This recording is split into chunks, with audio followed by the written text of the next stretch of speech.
Yes, Sudah? sudah. Oke, kita sudah mendengarkan paparan dari Prof. Didin, Prof. Erani, kemudian juga Ketua MPR, Menteri Bappenas. Saya akan mencoba untuk mengantarkan suaranya, karena diskusi buku berarti saya harus mengantarkan buku ini bicara apa, konteksnya apa yang menarik, dan sebagainya. Jadi saya akan langsung saja. Pertama, yang tentunya kalau kita membahas tentang sistem ekonomi, terutama sistem ekonomi Pancasila, Bapak Ibu bisa membaca artikel saya yang terbit di Jurnal Ekonomi dan Bisnis Indonesia 2001. Sistem ekonomi Pancasila sebenarnya kalau kita lihat sejarahnya itu memang sudah secara formal itu disebut di TAP MPR nomor 2 tahun 98 dalam GBHN. Dan di situ sistem ekonomi Pancasila disebut 9 kali. Dan waktu itu sistem ekonomi Pancasila menawarkan 7 paradigma baru, yaitu terciptanya ketahanan nasional, kemudian mengandung sikap dan tekad kemandirian, perekonomian nasional yang dikembangkan ke arah perekonomian yang berkeadilan dan berdaya saing tinggi, lalu kemudian demokrasi ekonomi tadi yang disebut oleh Pak Erani dan juga Pak Didin, koperasi sebagai soko guru perekonomian dan gerakan dan wadah ekonomi rakyat, serta sebagai badan usaha, lalu kemudian kemitraan usaha, serta usaha bersama berdasar kekeluargaan dalam pasar terkelola. Itu bahasa dan amanah GBHN tahun 98. Nah, buku ini kalau saya boleh meringkas, buku yang lumayan tebal kalau dari segi sudut mahasiswa, tapi bagi saya tidak tebal karena hanya 303 halaman. Saya coba untuk rangkum dalam 1 halaman, 1 slide ini saja. Jadi minimal ada 4 topik besar yang dibahas di buku Prof. Didin dan Erani. Pertama adalah ekonomi Pancasila, bagaimana ekonomi Pancasila diletakkan dalam konteks tahanan nasional, bagaimana transformasi ekonomi, bagaimana negara kesejahteraan, karakter ekonomi bangsa itu diwujudkan, dan seterusnya. Itu dimasukkan dalam pembahasan tentang ekonomi Pancasila. Kemudian ekonomi konstitusi ini juga menarik karena sekarang ini DPR juga mengajukan salah satu RUU yang terkait dengan Pancasila. Ya, jadi termasuk di situ perbankan nasional yang berbasis konstitusi, pembangunan ekonomi berbasis Undang-Undang Dasar 45, yang tadi juga sudah disinggung oleh kedua penulis dan juga oleh Ketua MPR. Kemudian pembangunan ekonomi, globalisasi dan pembangunan ekonomi, tadi Prof. Erani saya kira sudah sangat bagus merangkum dimensi globalisasi, lalu tujuan bernegara dan GBHN. Ini yang saya kira Ketua MPR dan Pak Menteri Bappenas berkepentingan untuk membahas itu lebih dalam. Nah, saya akan langsung ke sini sebenarnya. Kalau kita lihat tadi, saya menikmati paparan dari Prof. Didin, hanya sayangnya di buku tidak ditulis itu, Pak Didin. Di buku sayangnya tidak ditulis tadi, ada 4 gelombang pemikiran ekonomi Pancasila tadi. Dan nampaknya juga kalau saya ya dari sudut kajian literatur, saya melihat tuh setidaknya ada tiga paradigma. Pertama, jalur yuridis formal, itu ada Profesor Sri Edi Swasono, ada Potan Arif Harahap, yang intinya membahas SEP dengan panduan Undang-Undang Dasar 45, pasal 33, pasal 23, pasal 27, 34, yang tadi Prof. Didin juga sudah menyinggung. Kemudian yang kedua adalah jalur orientasi. Tadi Emil Salim disebut sebagai gelombang kedua. Ya, Pak Menteri Bappenas tadi menambahkan gelombang pertama itu Muhammad Hatta. Saya kira setuju, memang Muhammad Hatta itu adalah gelombang pertama karena beliaulah yang meletakkan dasar-dasar sistem ekonomi Pancasila yang kemudian dikutip oleh Sri Edi Swasono, oleh Mugyarto, dan seterusnya. Ya, jadi kalau kita lihat yang kedua itu adalah jalur orientasi, karena di sini bagaimana mengaplikasikan sila-sila dalam pasangan dalam konteks bisnis dan ekonomi. Nah, jalur yang ketiga ini sebenarnya jalur keempat, tapi kurang dibahas oleh Prof. Didin atau lupa dibahas oleh Pak Erani, yaitu jalur rekonstruksionalis konstitusional. Minimal ini teman-teman ada Pak Subyakto Cakrawardaya ini hadir di sini bersama para penulis sistem ekonomi Pancasila dari Lintas Trilogi. Dan saya sendiri juga menulis di buku saya yang judulnya Ekonomi Indonesia, satu bab khusus tentang sistem ekonomi Pancasila, yang tadi juga tidak disinggung oleh Prof. Didin maupun Prof. Irani, yang intinya kami melihat bagaimana SEP ini diwujudkan, bagaimana mewujudkan, mengimplementasikan istilahnya dasolen menjadi dasein. Jadi yang seharusnya menjadi senyatanya dalam praktik itu gimana? Bagaimana mentransformasikan ekonomi rakyat yang kebanyakan masih tradisional dan juga masih tadi Pak Menteri menyinggung tentang dualisme buka tadi masih terjadi di Indonesia. Bagaimana kita mentransformasi menjadi ekonomi modern yang berbasis koperasi, berbasis daya saing, berbasis keunggulan kompetitif dan seterusnya. Saya kira itu yang ketiga. Makanya kalau saya boleh menilai buku Prof. Irani dan Prof. Didin ini membahas 3 konteks itu. Hanya tadi saya kira Mas Irani lebih condong kalau dimasukkan menjadi yang praktek dan kebijakan ekonomi, tidak secara spesifik membahas sistem ekonomi Pancasila. Sistem ekonomi Pancasila hanya sebagai pengantar kalau saya boleh menilai di buku ini. Tapi yang dibahas oleh Prof. Irani dan nanti diakui bahwa buku ini masuk dalam pemihakan pada sektor atau pelaku ekonomi. Tadi bicara tentang praktek dan kebijakan ekonomi lebih khususnya. Lalu yang berikutnya, kalau kita lihat pemikiran dari para pendahulu kita yang tadi disebut sebagai gelombang pertama maupun kedua maupun ketiga, kita melihat sebenarnya yang dipaparkan Prof. Irani tadi nampaknya sejalan dengan yang ditulis oleh Prof. Emil Salim, Mubiarto, Sumitro, yang bagaimana intinya membumikan Pancasila dalam konteks ekonomi dan bisnis. Jadi misalnya tadi pentingnya moral tadi, ketuhanan tadi, imperatif moral. Dan itu menurut Prof. Mubi, roda ekonomi digerakkan oleh rangsangan moral, ya kan? Hampir sama. Intinya bagaimana kita mengimplementasikan Pancasila dalam konteks ekonomi dan bisnis. Ini detailnya. Karena waktu saya langsung saja. Nah, memang kalau dalam konteks perbandingan sistem ekonomi, kebetulan ketika saya kuliah di Australia maupun di Inggris, melihat dan juga ikut diskursus ini. Karena kalau kita lihat dulunya, sistem ekonomi itu hanya ada 2, yaitu sistem yang terencana, yang sosialisme atau state operated business, dengan yang ekonomi pasar atau market economies. Yang kapitalisme pun, yang market economies, itu mengalami transformasi menjadi unregulated capitalism. Ketika belum ada undang-undang anti monopoli, belum undang usaha kecil, maka mereka disebut unregulated capitalism. Tapi begitu ada undang-undang Small Business Act, ada undang persaingan usaha sehat, maka disebut regulated capitalism atau anti monopoli tadi. Ini Amerika sekarang. Amerika sebelum ada undang-undang itu disebut unregulated capitalism. Lalu yang ketiga adalah welfare state. Ini kebanyakan negara-negara Skandinavia itu mempraktekkan ini. Dan yang di antara selain kapitalisme dan sosialisme itu ada mixed market economies yang campuran. Nah, para pendahulu kita itu berdebat sebenarnya. Sistem ekonomi kita, Pancasila, itu masuk yang mana? Masuk kapitalisme atau sosialisme atau sistem sendiri? Karena mempunyai ontologi yang berbeda, yang berbeda. Ya, ini argumen yang mengatakan itu sistem yang sendiri. Tapi ada yang Profesor Arif Budiman, almarhum, itu saya sempat diskusi dengan beliau di Melbourne dan memang kritiknya kepada SEP, Mubiarto dan kawan-kawan baru berhasil memasang binatang buruan yang namanya ekonomi Pancasila dan meraba-raba bagaimana bentuknya. Karena menurut Arif, sebenarnya sistem kita itu kapitalisme malu-malu, sosialisme pun ragu-ragu. Jadi kapitalisme iya, kapitalisme malu-malu, malu kalau berikan kapitalisme karena ada usaha besar di Indonesia. Kemudian sosialisme pun ragu-ragu mau menerapkan seperti Cina atau Soviet itu juga ragu-ragu. Padahal kalau kita mengacu Undang-Undang Dasar 45, kita harusnya sistem sosialisme. Buku Philip Kotler ini menarik tentang confronting capitalism karena sistem sosialisme ala Cina sekarang menjadi market economy with Chinese characteristic. Uni Soviet pun berubah menjadi free market socialism pasca Glasnost dan Perestroika. Dan US pun berubah dari unbridled capitalism menjadi regulated capitalism dengan undang-undang usaha kecil maupun undang-undang anti monopoli. Artinya, yang ke kiri, yang dianggap kiri, sosialis, itu cenderung ke kanan.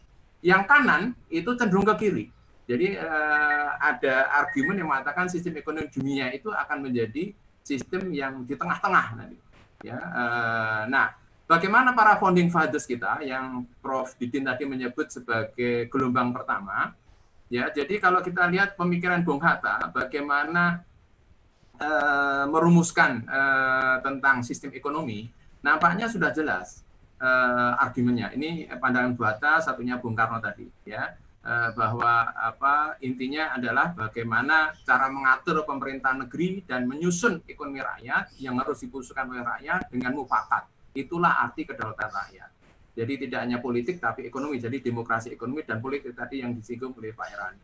Kemudian juga Bung Karno juga semua mendirikan negara semua untuk semua, satu untuk semua, semua untuk satu. Ini kata Bung Karno tahun 1945 yang dianggap sebagai hari lahirnya Pancasila.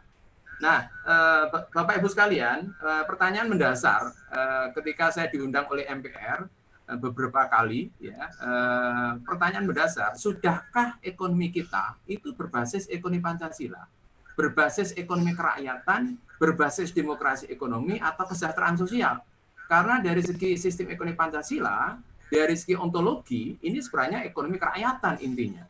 Dari segi epistemologi, itu demokrasi ekonomi. Dari segi aksiologi adalah ekonomi kesejahteraan sosial. Nah, nanti kita akan bicara apa yang seharusnya Dasolon dengan Dasen. Tapi kalau nanti batas antara Dasolon dengan Dasen itu jauh, orang Jawa bisa bilangnya ya dasmu gitu. Nah, berikutnya lagi. Nah, ini pemikiran teman-teman dari Kasirologi, ada Pak Sugiarto Cakrawardaya di sini kalau beliau hadir, dan juga penulisnya pada ikut saya lihat ikut di Zoom ini. Yang intinya Bapak Ibu sekalian, ini adalah sistem ekonomi yang jalan ketiga yang berbeda sebenarnya dengan kapitalisme maupun sosialisme. Dilihat dari segi hakikat manusia, relasi peranan negara, pelaku ekonomi, harga maupun keuangan alokasi sumber daya. Ya, nanti silahkan dilihat di buku ini lebih detail. Ya, judulnya Sistem Ekonomi Pancasila.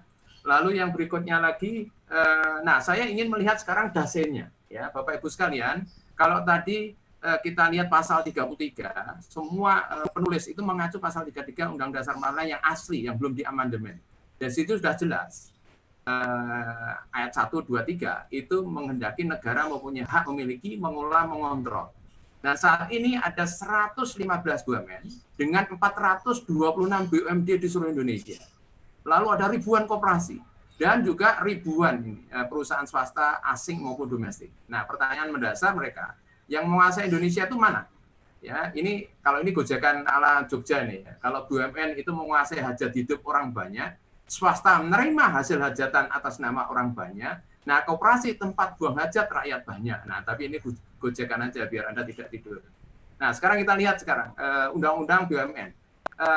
Perusahaan itu disebut BUMN apabila apa? Dan harus dimiliki oleh negara apabila satu, undang-undang mengharuskan dimiliki oleh negara, mengemban public service obligation yang signifikan terkait dengan keamanan negara, melakukan konservasi alam atau budaya berbasis sumber daya alam, penting bagi stabilitas ekonomi. Bila salah satu, salah dua, atau salah semua memenuhi, maka dimiliki oleh negara secara mayoritas. Ini bisa kita lihat di share dari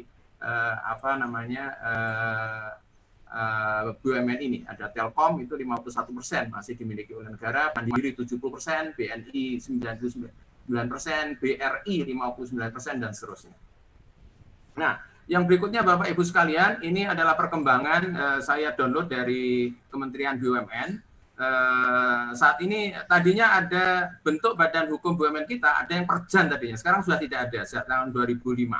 Ya, Perum masih ada 14, Persero 84, Persero yang TBK yang sudah go public 17. Jadi dari total 115 BUMN, nampaknya ini perkembangan yang terjadi karena tadinya 159.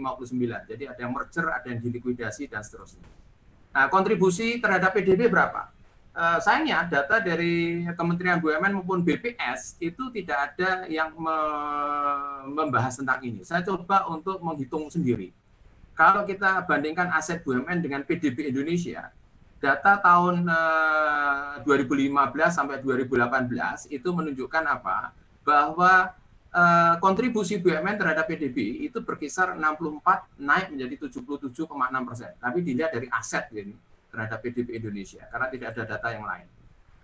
Saat ini holding sudah terbentuk dan dalam proses masih banyak holding-holding yang akan dibentuk oleh pemerintah, tapi nggak tahu nih ide holdingisasi akan berlanjut atau tidak di bawah Pak Erick Thohir. Ya, nah bagaimana dengan koperasi? Koperasi sudah jelas tadi Bung Hatta saya kira sangat mendorong agar koperasi itu menjadi gerakan sekaligus bangun usaha, tidak hanya badan usaha. Jadi tapi kalau sebagai badan usaha, perkembangan koperasi sejak kemerdekaan relatif tertinggal dibandingkan BUMN dan swasta. Pertanyaan mendasar, sudahkah koperasi tadi sesuai dengan anjuran sistem ekonomi Pancasila menjadi sokok buru ekonomi Indonesia? Nah, kontribusi aset koperasi kalau berdasarkan data resmi BPS itu masih berkisar antara 1,4 sampai dengan 5,66% terhadap PDB bandingkan dengan BUMN tadi yang sudah mencapai 76%. Ya, karena apa? Ternyata dari koperasi jumlah koperasi yang ada 30% selalu tidak aktif. Ya, ini perkembangannya dari tahun ke tahun. Kemudian coba kita lihat 12 koperasi yang terbesar tahun 2017, data yang terakhir belum ada dari Kementerian Koperasi dan UKM. Ternyata Kospin Jasa itu asetnya menembus 7,9 triliun. Ya, volumenya 5,4 triliun. Ini koperasi simpan pinjam ini di Pekalongan, ya, dan lain-lain. Ini yang lain itu Samina Watona. Yang paling besar Kospin Jasa tadi, ya. Nah, Bapak Ibu sekalian, kalau kita lihat tadi dari penguasaan sumber daya ekonomi, siapa yang paling berkuasa di Indonesia? Tadi kalau BUMN itu kontribusinya sekitar 77% dari PDB Indonesia. Tapi kalau kita lihat per sektor itu berbeda. Kalau kita lihat Bursa Efek, data KSEI tahun terakhir menunjukkan pemain di Bursa Efek kita 41 sampai 59% itu dikuasai oleh fund manager asing atau pemodal asing. PMA dan investasi portofolio itu hanya menyumbang sekitar 7,2% dari PDB Indonesia. Saham di sektor perbankan kita 50 sampai 60% itu dikuasai oleh asing. Jadi bank-bank asing, bank-bank seperti Maybank dan sebagainya mungkin sudah harus keluar dari Perbanas karena masuknya Perbasing, Persatuan Perbankan Asing. Aset koperasi tadi hanya 5%, sekitar 5% terhadap PDB. Nah, itu Bapak Ibu sekalian. Nah, ini saya coba untuk update apa yang sudah dianalisis oleh Dr. Syahrir, di mana kalau dari segi pemilikan dan sifat pembentukan harga, dominasi negara itu masih dominan di hampir semua sektor di Indonesia. Meskipun dominasi asing tadi juga tidak bisa kita nafikan kalau kita bicara perbankan, kita bicara pasar modal, dan seterusnya. Nah, yang berikutnya adalah bagaimana dengan Presiden Jokowi. Pandangannya tentang ekonomi Pancasila. Saya kutip pidato beliau pada saat HUT PDIP yang ke-44. Ternyata yang sekarang ini baru dalam proses kita siapkan adalah sebuah kebijakan ekonomi Pancasila. Sebuah kebijakan ekonomi gotong royong yang sebentar lagi kita sampaikan pada rakyat. Intinya, ekonomi yang berkeadilan, intinya adalah ekonomi yang ada pemerataannya. Saya garis bawah ini. Jadi, ekonomi yang satu berkeadilan, kemudian ada pemerataannya. Nah, sekarang kita lihat sejauh mana pertumbuhan ekonomi di Indonesia itu berdampak pada pemerataan.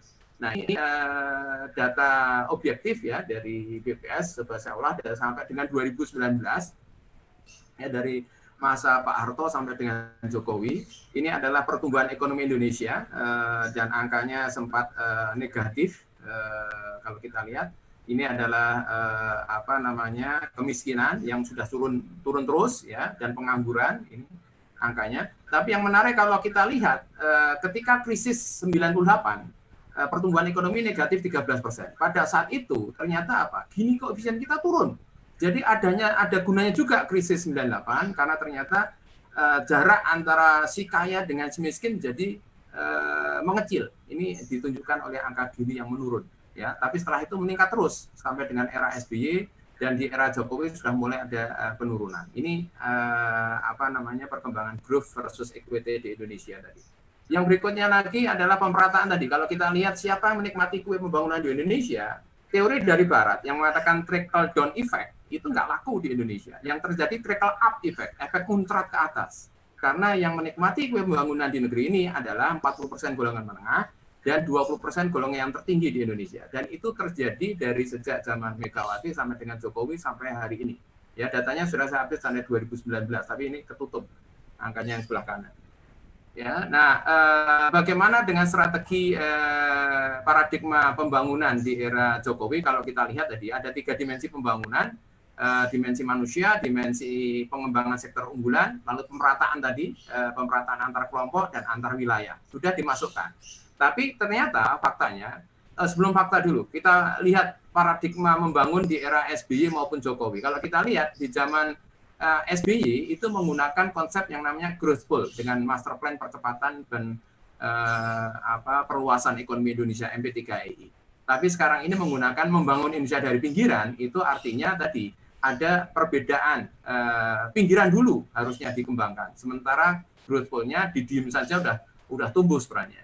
Nah, kalau kita lihat teori teori pembangunan tentang hubungan antara pemerataan dengan timbangan, pendapatan per kapita, sumbu yang mendatar adalah pendapatan per kapita, yang sumbu vertikalnya adalah ketimbangan, hurufnya U terbalik, inverted U curve. Dan ini sudah dibuktikan oleh Melikova dan Zizek di 145 negara, mengikuti teori Kuznets. Nah, saya coba tes dengan data Indonesia dari tahun berapa ini? Dari tahun 64 sampai dengan 2019. Polanya menarik. Pola ketimpangan dengan pendapatan per kapita, hurufnya tidak U terbalik seperti teori maupun studi empiris di 145 negara, tetapi seperti U. Jadi, sampai dengan krisis 98, itu turun sebenarnya Gini koefisien. Dan Pak Arto saya kira perlu diapresiasi karena mampu menurunkan Gini koefisien tadi. Tapi setelah lewat ini, di era reformasi 98 sampai dengan hari ini, itu cenderung meningkat. Baru di era Jokowi itu sedikit turun. Nah, ini yang menarik, saudara-saudara. Polanya Indonesia against the mainstream teori. Indonesia itu unik. Mungkin teori Barat nggak laku di Indonesia karena ini polanya nyeleneh. Ya, itulah Indonesia kita. Ya. Nah, yang kedua adalah kenapa kok polanya begitu? Pertama adalah tadi gravitasi ekonomi Indonesia itu masih terkonsentrasi di Pulau Jawa 57%. Ya, sempat tadinya malah naik dari 57 menjadi 59% dari 2013 saya bandingkan dengan 2019. Ya, Sumatera sempat turun 23 menjadi 21%. Tapi yang kawasan timur Indonesia seperti tagline Pak Jokowi tadi ada peningkatan, terutama yang di khususnya di Kalimantan, di Sulawesi, di beberapa daerah yang kalau kita lihat tadi pengumpulan suara ketika Pilpres tadi Pak Jokowi mendapatkan kenaikan yang luar biasa. Dan ini ada hubungan politik dan ekonomi kalau kita membacanya. Ya. Lalu yang berikutnya adalah PDB-RB per kapita antar provinsi ini ternyata apa yang menarik? Kalau kita ini adalah rata-rata seluruh Indonesia. Yang di atas rata-rata ternyata hanya 2 polanya. Pola satu yang padat penduduk, itu di DKI Jakarta. Kemudian pola provinsi yang padat sumber daya alam, dari Kaltim, Kaltara, Papua, Papua Barat, Riau, Kepri. Ini yang tumbuh, yang PDRB per kapitanya di atas rata-rata Indonesia. Nah, itulah yang tadi, ketimpangannya kok polanya semacam itu. Karena memang, ya itulah yang terjadi di Indonesia. Bahwa pembangunan itu unbalanced development di Indonesia. Kemudian sektornya apa? Kalau kita lihat, kita sudah mengalami transformasi struktural ekonomi dari berbasis pertanian, ya sektor pertanian turun, ya ini yang warna merah ini pertanian turun, ya terus turun sampai hari ini sekitar 13%, ya. Sementara industri itu sudah menggantikan sektor pertanian sejak tahun 90-an.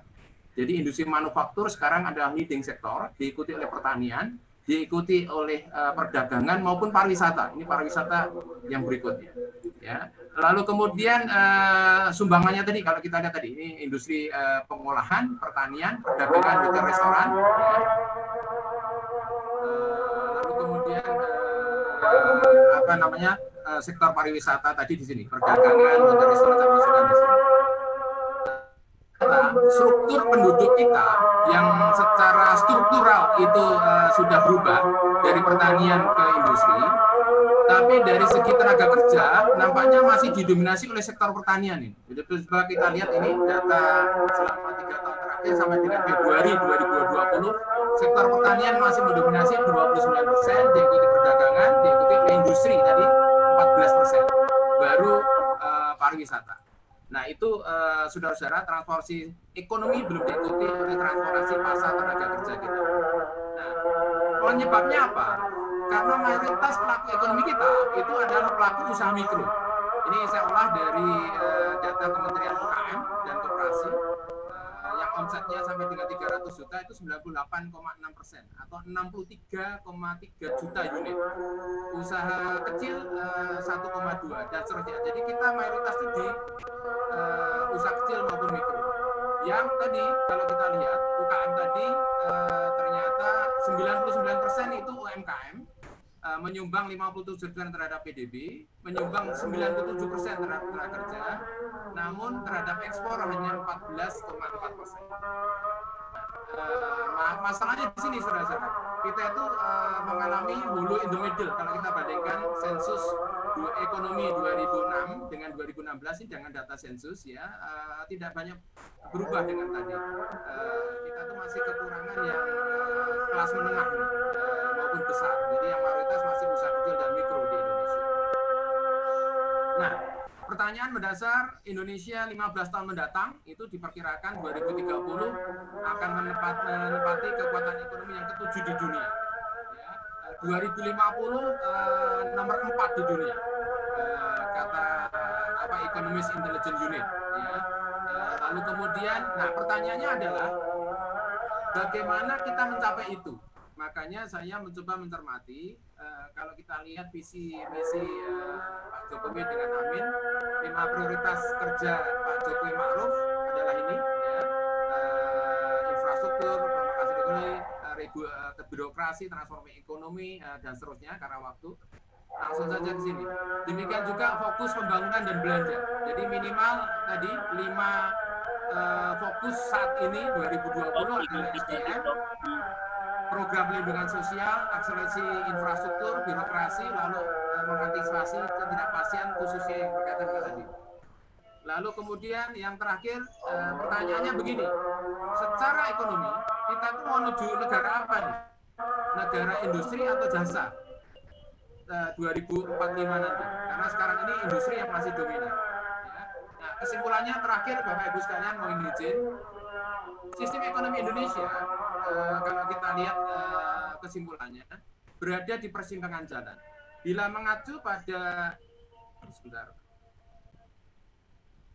mengacu pada Undang-Undang Dasar 45 dan sistem ekonomi Pancasila, sistem ekonomi Indonesia seharusnya lebih berciri sistem sosialis dengan peran negara dan BUMN yang dominan di segala sektor, serta koperasi tadi belum menjadi sokok guru perekonomian. 22 tahun perjalanan reformasi ternyata belum banyak membawa perubahan di negeri ini. Pembangunan kita sudah terbukti bertumpu pada pertumbuhan ekonomi yang belum berkualitas, aspasial karena tadi bias ke barat, ya. Kemudian hanya menguntungkan kelompok kaya dan menengah di negeri ini. Nah, buku Profesor Didin dan Erani ini merupakan, kalau menurut saya, ini pandangan pribadi saya, Pak Didin, Pak Erani, ya, buku Anda merupakan oase di tengah gurun atau sepnya wacana sistem ekonomi yang nyaring di era 1980-an dan TAP MPR 1998. Pasca itu tidak banyak dibicarakan kecuali di beberapa jurnal yang tadi sudah saya acu maupun juga buku-buku tadi. Ya, buku ini menawarkan banyak insight mengenai SEP, ekonomi berbasis konstitusi, pembangunan ekonomi rakyat, tantangan nasional menghadapi globalisasi dan revolusi industri 4.0. Itu kesimpulannya, Bapak Ibu sekalian, dan yang terakhir, karena ini kondisi COVID, saya mengingatkan bahwa krisis ini, krisis yang akibat pandemi COVID ini adalah